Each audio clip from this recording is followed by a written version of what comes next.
Okay, welcome back. I think I figured it out. I switched my strategies. I went back to before. I'm going to be using the vertex formula.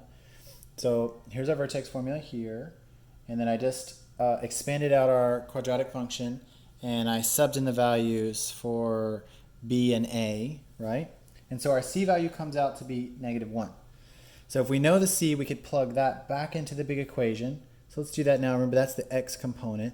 And we're solving for our d component here. So I'm going to just say d must then equal, and I'm going to say a times, this is like -1 squared. I'm going to just hop over here and do it over here.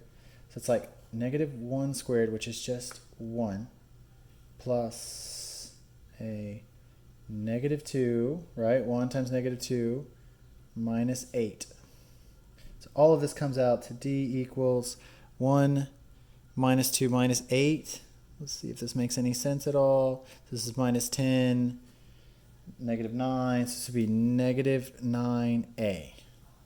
Kind of a crazy problem, but doable. Let's see, is the answer A? This is number 12. Yes. Cool. So this one seems very hard. If you're super familiar with kind of the abstract principles of that vertex formula, you would have nailed this one. And if you just took Algebra 1, or if you just love this stuff, you would have been all over that. Okay, now I'm going to shift into more strategic stuff. I'm going to skip 13, 14, 15. I'm going to come back and talk about 6 just briefly. So if you want to do 6, it took me a while to figure this out as well.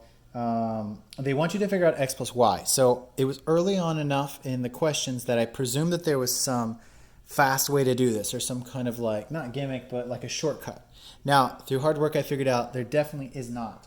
So if you just subtract these guys, you will get a situation, right, where if we just literally subtract it, we would get a, and you can subtract it vice versa too to get the positive. But anyways, let's just do it this way for simplicity. You would get a -x, right?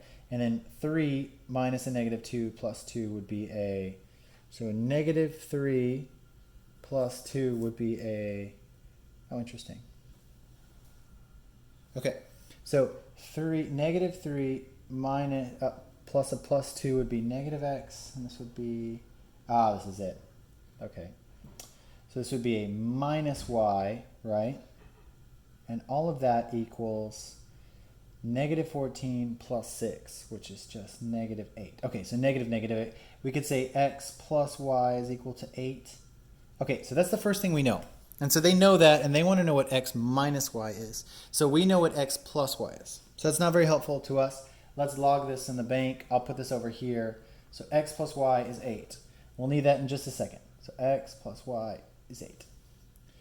Okay, now, once you know that, you come back to this, and now we need to play around and actually solve for x or y. It doesn't matter which. So it's your choice on how you want to do that. But I would multiply I would multiply this equation by 3, and I would multiply this equation by 2, right? And then we could cancel out the x's. So let's rewrite those. So 3 times 2 is 6x minus 9y equals, and then -14 times 3, 15, 30, 45, 42. So that's a -42. And then 2 times 3 is 6x minus 4y equals a -12. Excellent. Okay, so I'm just following just pretty standard elimination rules. And if we subtract this whole equation on the bottom, we get zip there, the x's eliminate. And then we get on top, we get -9 plus 4, which would be positive 5y. Oh, excuse me, -5y, right? Cool. And then we get -42 plus 12. So that's great. That would give us a -30. And so y clearly must be 6. And if y is 6, then x plus 6 is 8. So x clearly must be 2. Okay, now we have all the information we need to solve for this, which is x minus y. So that would be 2 minus 6, which is -4. Let me write that out nice and clearly in case you're following and wanting to study up on these. So x minus y is clearly going to be 2 minus what do we say? 2 minus 6, which is negative 4. Okay, there's that one. Now, I should say, in all honesty, it took me a long time to figure that out. Probably took me 5 minutes. So this would not be an ideal problem to jump into if you're not super, super duper strong in this. So that was 6. So we finished 1 through 12, which is, again, what I generally recommend, right, for beginning SATers. And then I'm going to hop over to the fill out questions. I'm going to skip 13, 14, 15. If you want to get into these, you can. I highly recommend just skipping. I think this one's very guessable.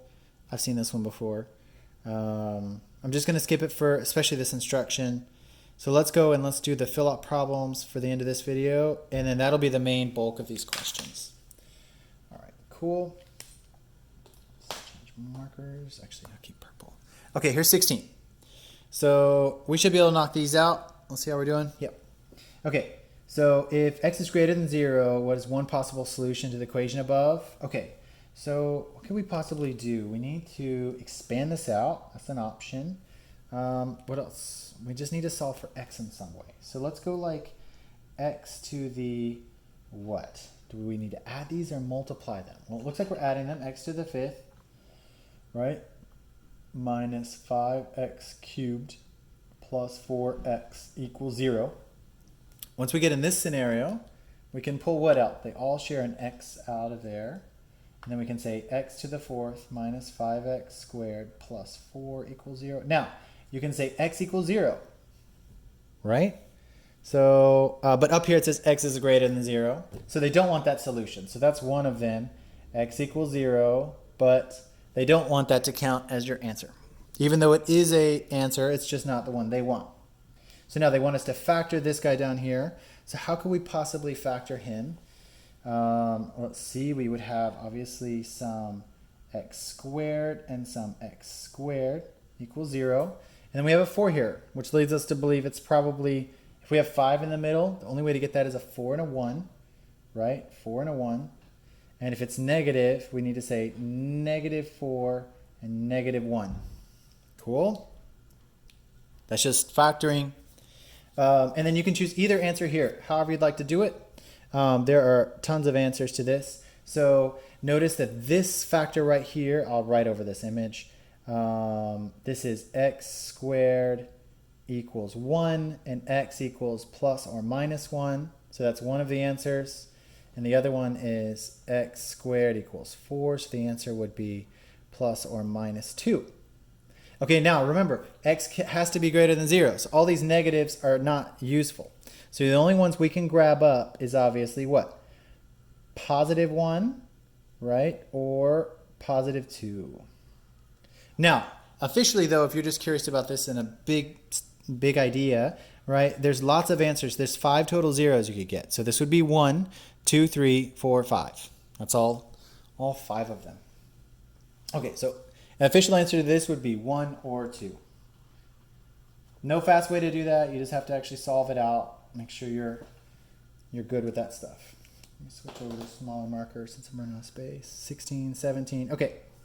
17 says, if blah, blah, blah, a bunch of fractions, what's the value of x? Okay, they just want you to work hard on solving algebra. So how could we possibly do this? Clearly we need to find a common denominator. We have it on the left already. So what if we did like 7x minus 4x over 9 equals, and we said times 3 times 3. So then we have 3 plus 5, right, over 12. This is just a fraction on the other side, just plain Jane 1. And we just clean this up a little bit. This is 8/12. And we can cross multiply however you'd like. So 7x. What's 7x minus 4x? That's clearly 3x. Right? We can multiply this side by 9. So this would be 8/12 times 9. Just do a quick bit of math. So what do we do? This goes 3 times. This goes 4 times. We need to divide by 3 as well. So then we get 3x. Oh, look, there's more canceling. 1, 2. So good. This gives us just 6 on top, which means x must be 2. How we do? Yep, there's the answer. So just a bunch of algebra, right? Just make sure that you can do this part right here quickly. Now, if you're curious what I did, let me slow down and actually show you in a slower pace what happened. So I noticed on this side the common denominator was 9.